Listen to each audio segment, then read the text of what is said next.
G'day guys, welcome back to Supercoach Swordplay for another pre-season team preview, and it's a pretty special one today because I have 1/4 of the Swordplay Brothership with me today, and it's his first video on the channel as an official Swordplay member. You'll be very familiar with this bloke already, I'm sure. A very, very special part of the third man up also. You know who it is. It is Rossco. Brother, how are you going? Welcome to the channel for the first time in 2025. Oh, very good, mate. I mean, the Saints' injuries has sort of clouded my optimism a little bit this preseason, but otherwise, really keen to be on board with the Swordplay team and getting this season guide out as well. Something that is pretty special. I've had a lot of support from the community, so pretty good so far.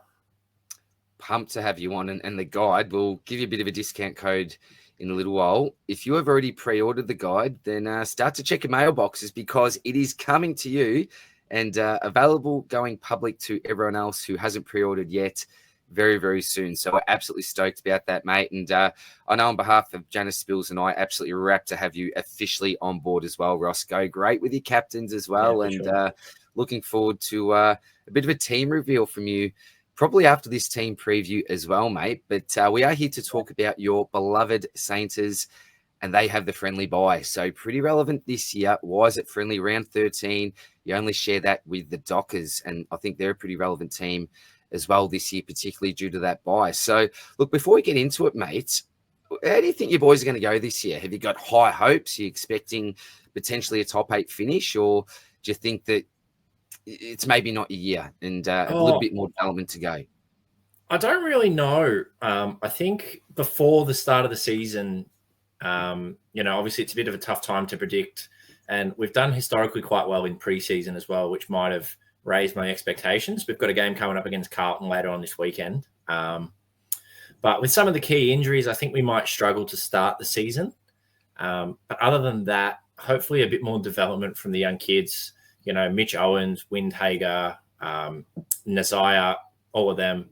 I think we'd probably finish outside the 8, but not completely dreadful like some people have predicted us to. And, I mean, at the end of the day, it's another year of development. I know I've been saying it since 1966, but, another year of development can only mean hopefully we improve and one day get to the finals again and one day win a premiership, which would be really ideal. So I don't think we'll go dreadfully, but I don't think we'll be amazing either.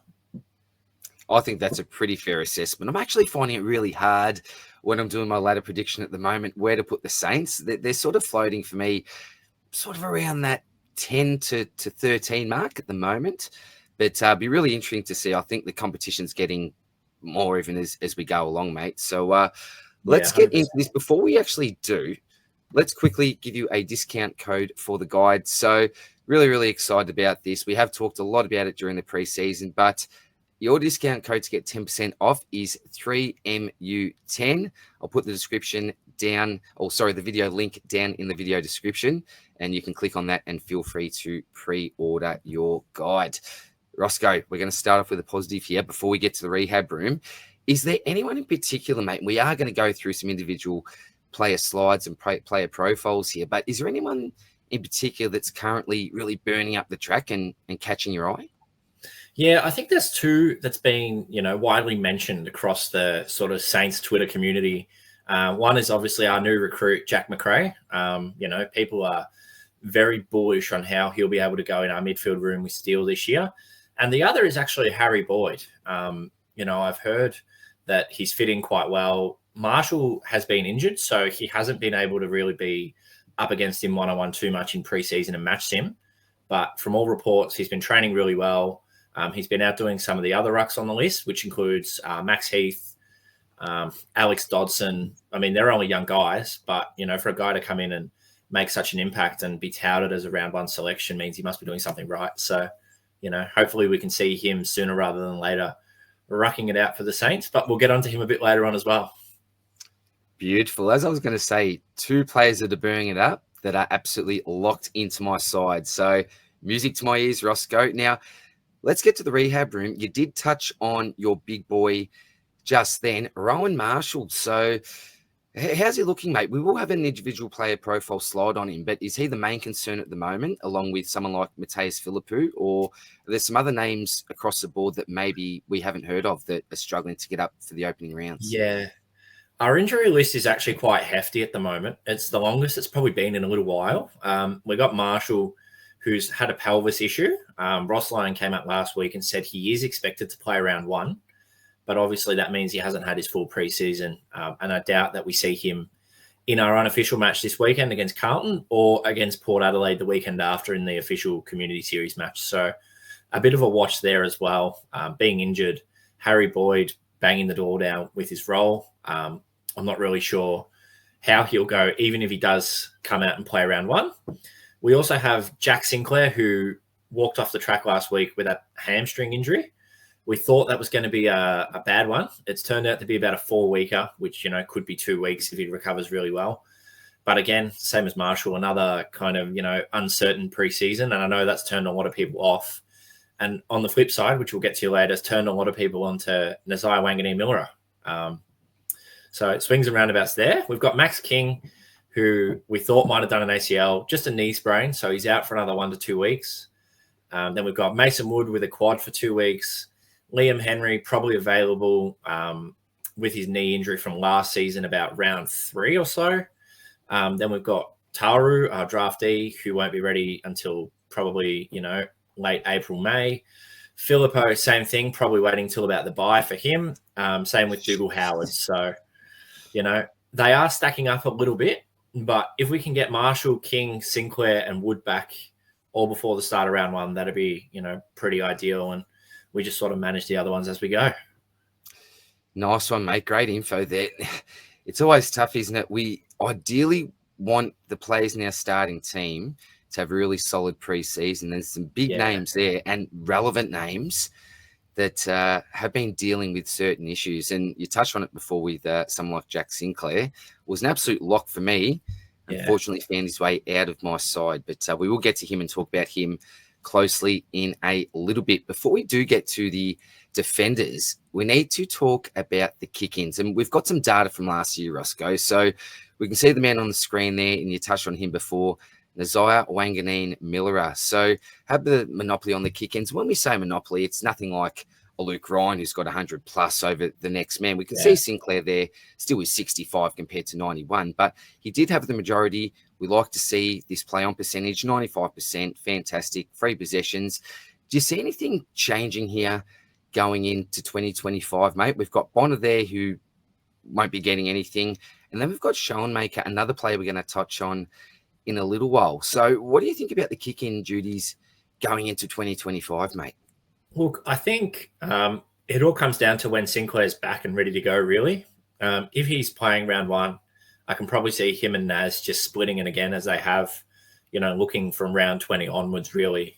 They just split between the pair of them. Obviously, Bonner leaves a bit of a gap to fill. So as you say, Naz didn't have 100. But, say they split that in half, then he's up to 115 or so, which does sort of put him up in that Luke Ryan area. I'm not sure if it elevates his scoring as much as we think it would, but I think if Sinclair was out for round 1, we'd see Schoenmaker and Wanganeen-Millera probably split it between them. I know they'll have to have the ball in Naz's hands, and from the sounds of it, I think they want to have the ball in Schoenmaker's hands. We'll get to that a bit later on. Beautiful, mate. Well, let's get to the actual profiles now. First of all, we've got Jack Sinclair, 592,200, a defensive mid. He's someone that's got great history, pretty reliable, 30 years of age now, 22 games last year, almost hit 110 average. And for a defender, that's absolutely elite. We love that. Yeah. 8.5 contested on average, 27.1 uncontested. We already looked at the kick-in data there and averaging 1.07 points per minute. Currently owns by 16.5% of the comp. The issue, as you just said, mate, is that he's had very much limited preseason now after that injury setback, that hamstring setback. Are you still pretty confident if he does line up for the opening round that he could be a good starting pick? Or do you think this injury is enough for now just to scare you off and maybe monitor him and look at him as more of an upgrade target? Do you have any thoughts on that for us, Rossco? Yeah, look, I think with Sinclair, obviously we all know that he can score really well. And there's been these questions floating around whether he's going to be a defender or a midfielder, for the last couple of years. I think he's probably still going to play something like, 80 or 90% off halfback, maybe 10% pinch hitting in the midfield. And with the hamstring, I think we can kind of almost compare it to last season. I know last preseason he had troubles with his calf.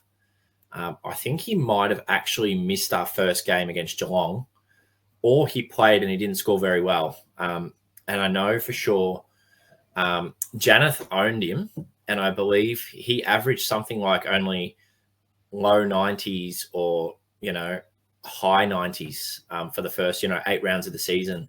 Then we got to the bye and he completely exploded after that, just, being able to have that training block and building up some match fitness. So I think he should continue to play defensively, but I think he's just a watch for me at the moment with, coming off the hamstring.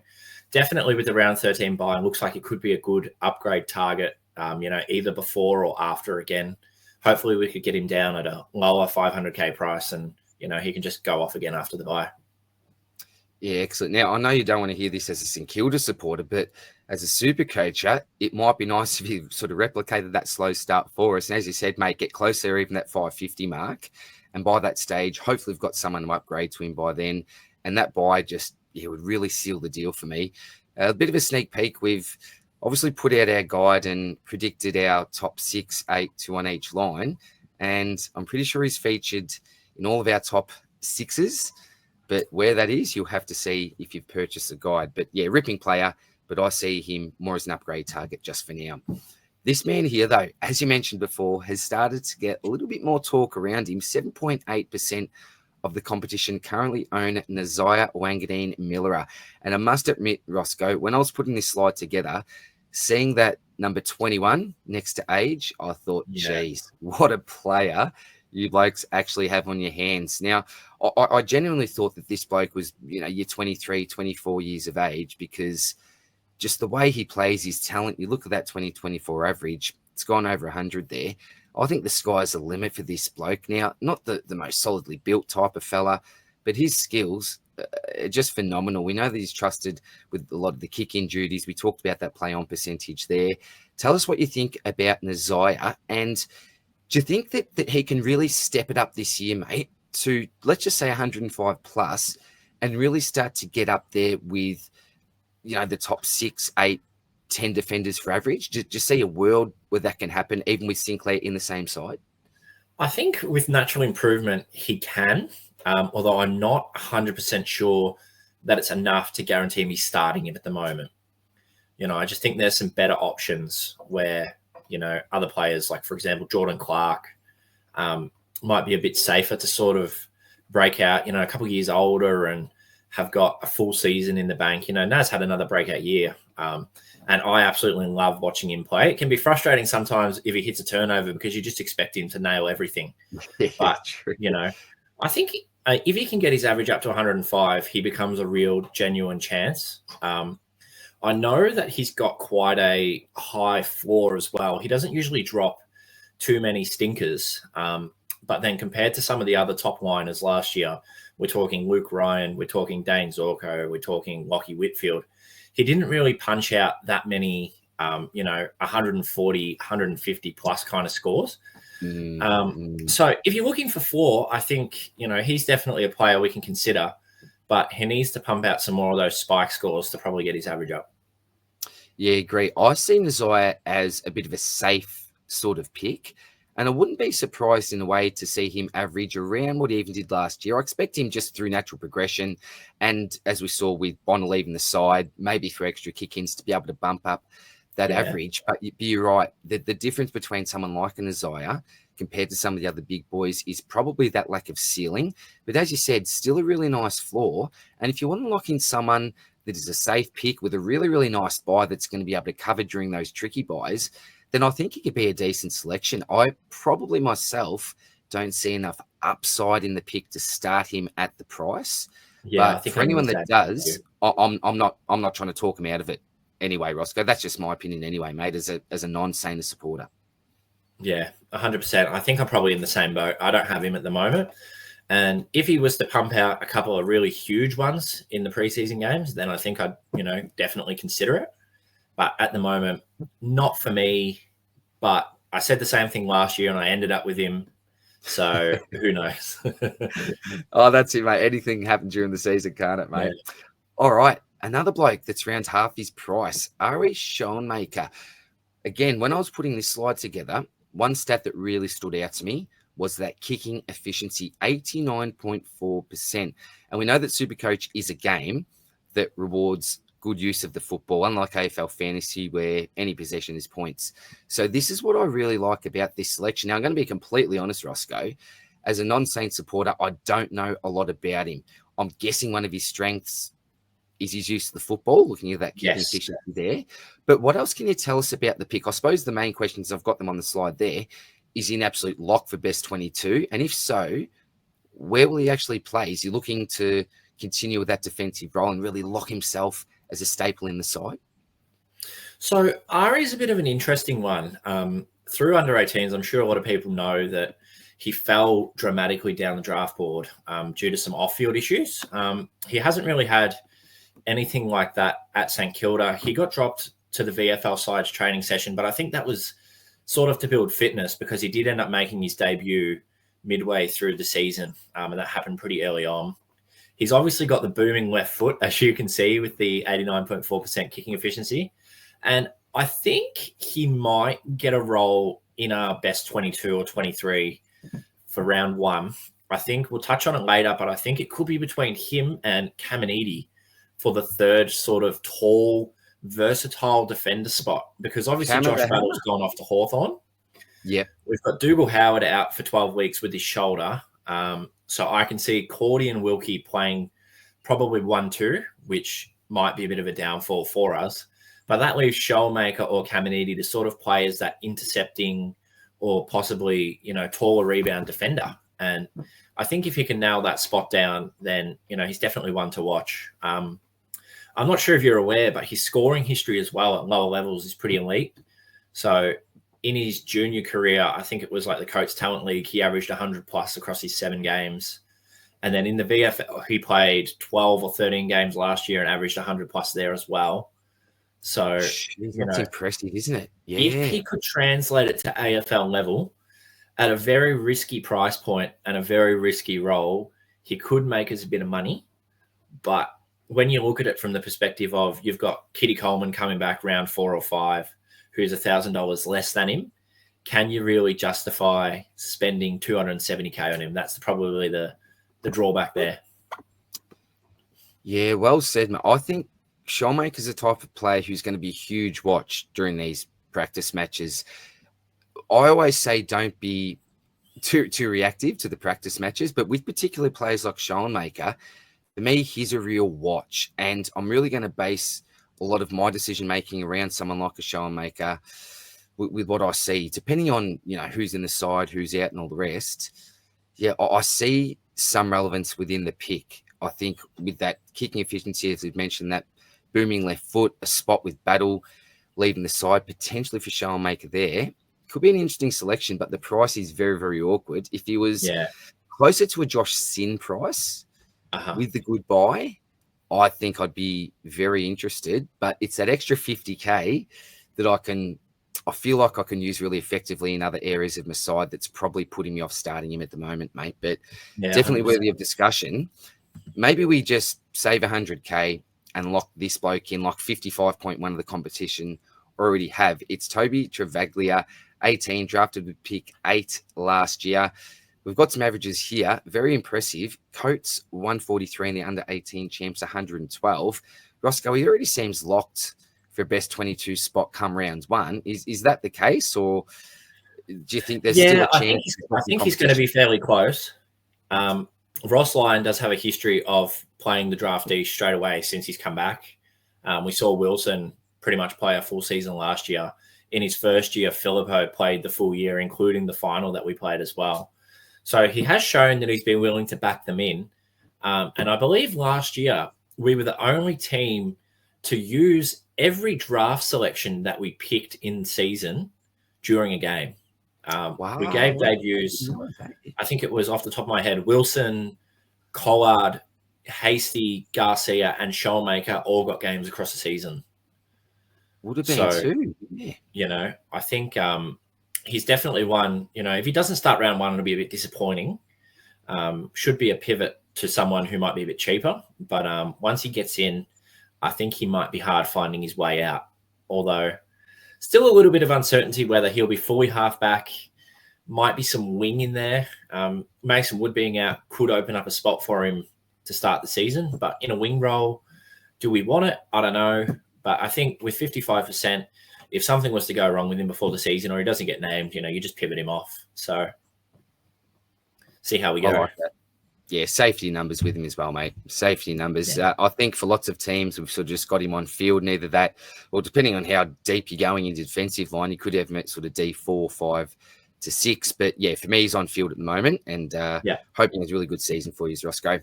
All right, let's touch on some CBAs. Now, I don't think you've got a heap of relevant midfielders this year. You've got some relevant mid-forwards, I think. But let's quickly touch on the CBAs, Rossco. You can see Marshall is obviously number one ruck there, 85%.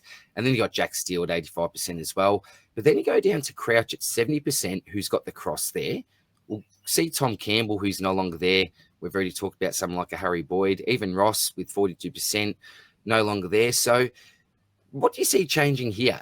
Do you see anyone in particular really stepping up? Is it going to be a new recruit maybe that's come across from the Doggies? What do you think is going to change in regards to some of these CBA rotations?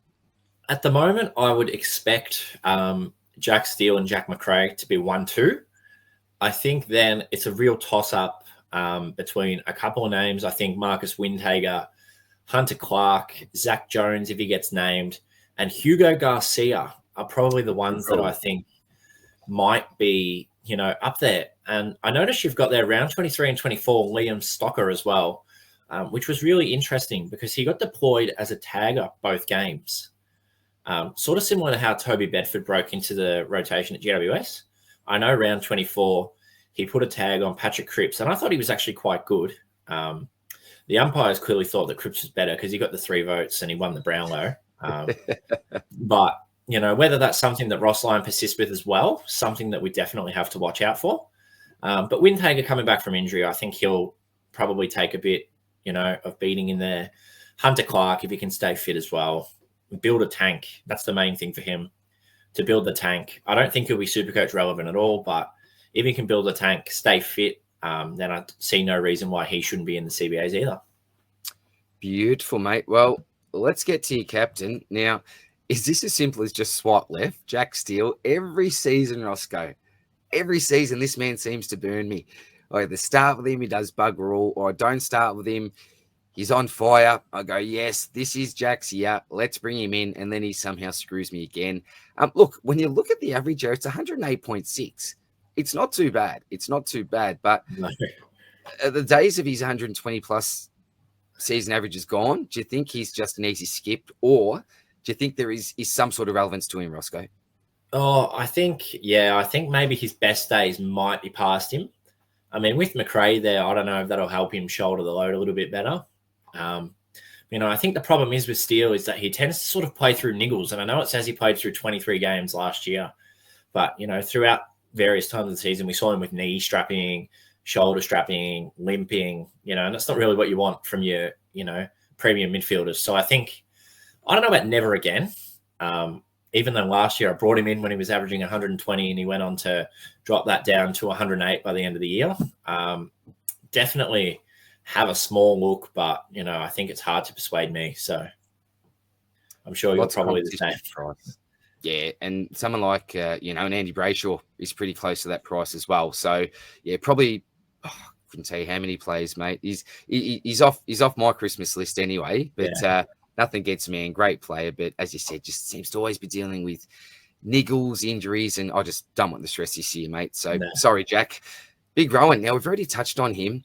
603,500. Hasn't had the best preseason to date. I've got a big question here, mate. Firstly, and I don't know if you can answer this, you're obviously not Ross Lyon, but there's probably 2 parts of the question here. Number one, will he actually be the number 1 ruck this year? Or do you think that may even go to a player we're going to talk about on the next slide? And is there even a chance that potentially later on in the season that we could see him available as a forward with some ruck forward DPP? What are your thoughts on that, mate? Honestly, I hope so, because, I think for me personally at the moment, I'm very set on Cherry and Gorn as my ruck 1, ruck 2, Harry Boyd ruck 3, and I don't have a spot for him. I think Harry Boyd, as you say, is a complete smoky to play round 1. I have him penciled in possibly to even go to the first centre bounce of the year and just ruck away and see how he goes. So I can't see Marshall playing the majority of the time in the ruck. We've recruited Boyd, the Sandford McGarry medalist, with an average of 116.4 to come in and just, take some of the load off. Something that I obviously mentioned to you before we started was that in the Ratton times, we tended to have our best success with 2 rucks. We had Rowan and Paddy Ryder. We haven't really had that since then. We had a brief spell with Hayes before his injury troubles got the better of him. We had Tom Campbell play last season, which hurt Marshall a little bit, not too much, but then obviously Campbell wasn't able to back it up. But I think hopefully if Boyd can come out and be, semi-serviceable at AFL level, he's really one to watch. But I think it might hurt Marshall a little bit, definitely. Yeah, Harry Boyd, I think he's an absolute lock for our R3. And it's interesting because don't know if this is due to the flex position that we've got, but every year, Oscar, I think since I've started playing the game, I've always run with a loophole. And more likely than not, it's been in the R3 position. I just think that's the easiest spot to go. But with someone like Harry Boyd available this year and our early buys, I'm not actually starting with a loophole.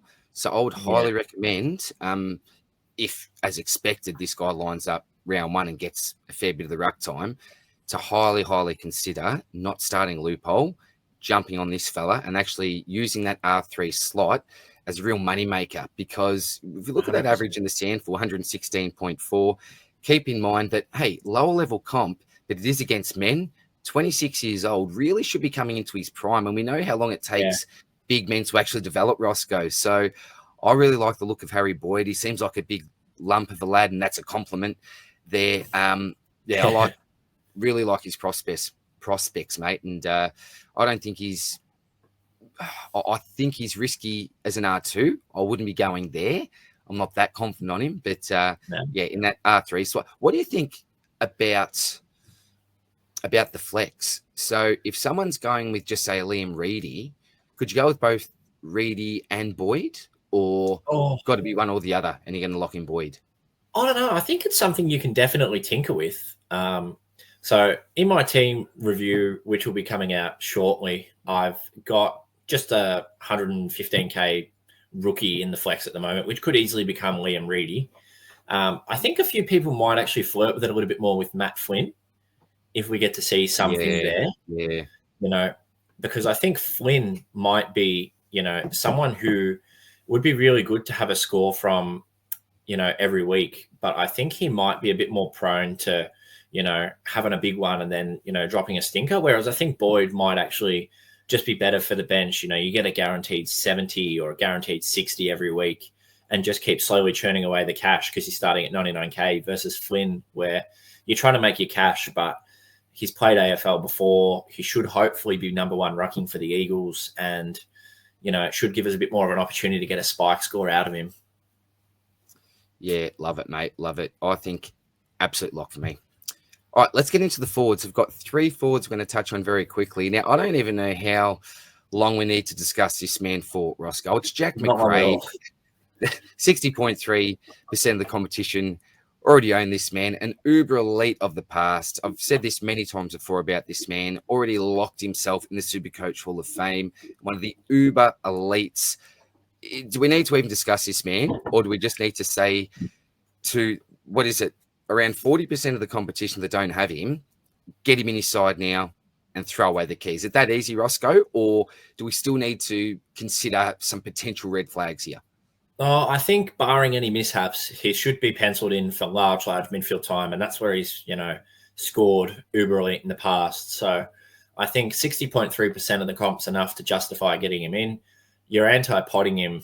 I think it's going to be hard to get him in if he climbs up to that, 500K mark in a couple of weeks' time. You're going to be paying up an extra 100, 120K. when you could have just got him in all along. So I don't think you should anti-pod him. I think you should just get him in. Love it, mate. And it was an interesting draft I was involved with, one of the official Code Sports drafts. And more is magic. Selby, the absolute GOAT, believe it or not, selected Jack McRae with his round 2 selection in the draft. So that's how keen he is. So Jack McRae, lock and load in my opinion. This is very unfortunate, mate. Another bloke that we were absolutely lock and loading. 7.5% of the comp still own him. So I've got the asterisks there. Please, people rethink this because he's not going to be available at the start of the season. It is Mateus Philippou, 313,800 mid forward. I was really, really keen to start with this bloke because I think his potential is untapped. I think that he could be one of the more elite players in the competition if everything starts to click. And I think things really did start to click towards the latter stages of last year. But do you see this bloke as a potential downgrade / upgrade option during the year when he comes back, Rossco? We're obviously going to start with him, but very, very quickly, he's not going to be relevant as a starting pick. But what do you got to tell us about Mateus? Look, I think his 58.2 average is very deceptive, very sub-affected, injury-affected, and I believe he averaged in the top 6 of forwards between rounds 20 and 24. I think it was somewhere in the 90s. So, having him at 313, if you could replicate that again, probably does put him top 6, which would have been a real gift for us. But unfortunately, the fractured femur has put him out for a little bit longer than I would have liked, 10 weeks. So they might even hold him off till the bye. And if you were really willing to risk it and jump on, then I don't see why you couldn't if he was to come back and play really well. Maybe wouldn't suggest it in the first week he returns. Maybe wait until his price increase just to get 2 games to have a look at him. But barring his injury, I think he would have been everyone's possibly, huge lock along with McRae in 2025. So it's a bit disappointing, but there should be a stage where we can get him in throughout the season. Beautiful, mate. One to put on the watch list.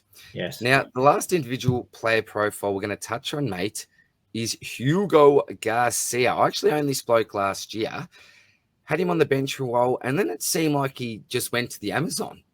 And we said, where is Hugo gone? What's going on with this man?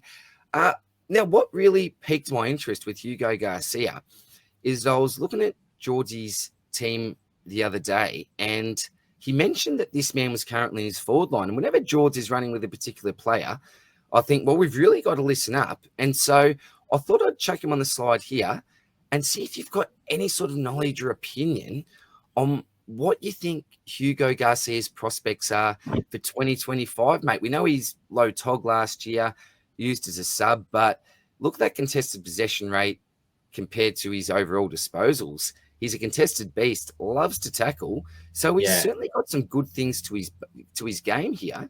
But what do you think his prospects are this year? Do you think there's a chance he could line up early for us, or maybe one that's still on the fringe and on the outer at the moment? Yeah, I don't know if we'd be able to see 22 games out of him or 24 games even. But I really like him. I think coming in last season, he got some CBA time, nailing people with tackles. I remember against Max Holmes last year, a proper speedster of the competition in round 23. Hugo came on in the last quarter and just ran him down, and that just about turned the tide on the game for us. So I know Ross Lyon likes him. Not sure if it's enough to say, yes, take him straight away, because I just don't think it's clear enough where he sits in the pecking order. There's a lot of players that are trying to get a role in that midfield.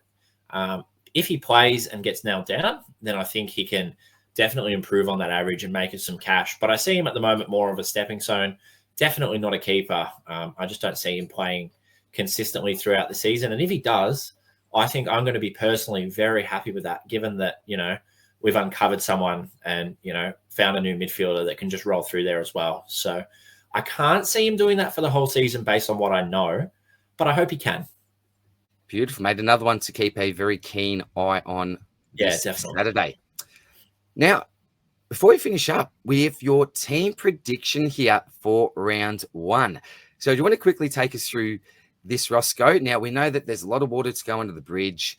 Injuries happen, all the rest. But as things currently sit, providing all these guys are fit, tell us about your round one team prediction for Saints? Yeah, so first of all, I just want to give a massive shout out to Insight Fantasy Sports. These guys were very generous for us in providing some lovely templates that they whipped up for use in the season guide. So massive shout out to them. Cheers, but I think, boys.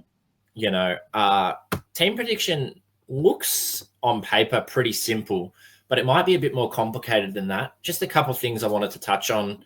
I think Cordy and Wilkie play the 1-2 with the loss of battle. If Sinclair's fit, him and Naz will play off half back, Webster as the lockdown small, and Schoenmaker sort of as that third interceptor / kicker there. So I can see Mason Wood and Brad Hill running around on the wings again, and they'll probably rotate with Darcy Wilson as the season goes on. Of course, we're assuming that Wood will be right to go for round one, given he's only out for another 2 weeks. Yeah. In the forward line, I've got Marshall at half forward. I think Boyd will be named as the ruckman. They probably end up splitting it maybe 60-40 or even 50-50, probably in favour of Marshall. But I think to start the season, they might protect him up forward a little bit more and play Boyd in the ruck. Other than that, I think if King can stay fit, he's full forward. Sharman and Owens will be the other two to support him, with Membry out, and Butler and Higgins remain to be the smalls, similarly to last year. Then we have McRae, Hunter Clark, and Jack Steele, who look like our three who might rotate through the middle, with Windhager, Stocker, Travalia probably there on the wing, and Liam Henry, definitely, if fit, will be in our best 22, probably on a wing or in the midfield. But if he doesn't get up for round one, which I think he's probably 25% chance that he will, I'd probably say Ryan Burns, Zach Jones are probably the two that would replace him. I would have said Paddy Dow as well, but he's out. He had a knee infection over Christmas, and he's unconfirmed when he's going to be coming back. So I'd probably say it between Jones and Burns, but that's probably the sub spot, I'd say, between those two. Very, very nice. So look at that half back line. Nazaya, Ari, and Jack Sinclair, 3 blokes we've already talked about, and 3 guys that are really, really piquing my interest, Rossco. So as we've already talked about, some very, very relevant plays, particularly with that nice buy that you share with Freo. Mate, that's going to do us for now. It was fantastic to finally have you on for your first official Swordplay video, as I just said before. Very, very excited about the guide as well. But, mate, cannot thank you enough. Just tell us, mate, what are you most excited about when it comes to the guide? Do you have a favourite part of the guide before we finish this video up? Look, I think for me, the team previews that all the creators have written out, I actually got the joyful task of reading through and pretty much editing the whole document, which obviously meant I got to read all of these previews in great detail. And some of the writing, some of the knowledge, the stats, the data that's just come out from each individual creator is just insane. Like, learning stuff about players that I'd never even heard of before, or, learning new stuff or new trends about premiums that I'd considered selecting. I think it's just so valuable to have there. And hopefully everyone can enjoy it as well when that comes out. So I think that's probably a highlight for me. Do you have a personal highlight for yourself, DR, or? Oh, look, it's hard to go past it. I really love your DVP section that you put together, Rossco. I think that's a really, really underrated part of the game, looking at that sort of stuff. So that was one of my favorites. But, look, the whole guide was at 380, 90 pages. Every page is absolute quality. So I tell you what, you get sore eyes looking at it. But what a proud achievement it is, mate. So, Rossco, thank you very much for coming on again, my friend. And the next video, you're going to be back with me to do your first team reveal for 2025. So something to look forward to, guys. Thanks for tuning in again. We'll see you soon in the next one. Go on, Rossco. Cheers, mate. Go the Saints. Come on. Go Saints.